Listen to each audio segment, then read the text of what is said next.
রমজানের ব্যস্ত সময়েও যদি খুব সহজে বানানো যায় নরম আর মজাদার একটা ডেজার্ট তাহলে কেমন হয়। আসসালামু আলাইকুম everyone, welcome to Anuraj cooking studio. আজ এমন একটা রেসিপি নিয়ে হাজির হলাম যার নাম রাইস কেক। খুব কম উপকরণ আর খুব অল্প সময়ে এই সফট আর টেস্টি ডেজার্ট বানিয়ে নিতে পারবেন। তো চলুন কথা না বাড়িয়ে রেসিপিটি শুরু করি। প্রথমে এখানে একটা বাটিতে 1 কাপ পোলাওয়ের চাল ভালোভাবে ধুয়ে পানি ঝরিয়ে নিয়েছি। তারপর 1 কাপ লিকুইড দুধ দিয়ে 30 মিনিটের জন্য চালগুলো ভিজিয়ে রাখবো। 30 মিনিট পর একটা ব্লেন্ডারে জারে ঢেলে নিব।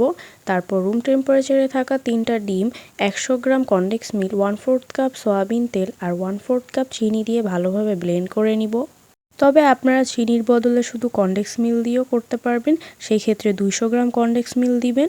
ব্লেন্ড করা হয়ে গেলে একটা বাটিতে ঢেলে নিব। তারপর 50 গ্রাম নারকেল কোড়া, হাফ টেবিল চামচ বেকিং পাউডার আর 1 চিমটি লবণ দিয়ে একটা হ্যান্ড উইক্সের সাহায্যে ভালো করে ফেটে নিব। তার উপর একটা মোল্ডে বাটার ব্রাশ করে তার মধ্যে পুরো ব্যাটার মোল্ডের ভিতর ঢেলে দিব। আর আপুরা, আপনাদের এই রমজানে দিন কেমন কাটছে তা কমেন্টে জানাতে কিন্তু অবশ্যই ভুলবেন না। এরপর প্রিহিট ওভেনে 180 ডিগ্রি সেলসিয়াস তাপমাত্রায় 40 মিনিটের জন্য বেক করতে দিব। 40 মিনিট পর একটা টুথপিক দিয়ে চেক করে নিব। কেক হয়ে গেলে ওভেন থেকে বের করে নিব। আর বের করে কেকটাকে হালকা ঠান্ডা করে মোল্ড আউট করে নিতে হবে।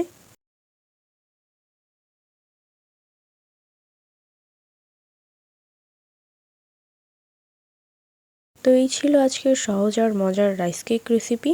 দেখুন কত সফট হয়েছে আর মুখে দিলে মনে হচ্ছে গলে যাচ্ছে। তো অবশ্যই কিন্তু এই রমজানে বাসায় ট্রাই করে দেখবেন।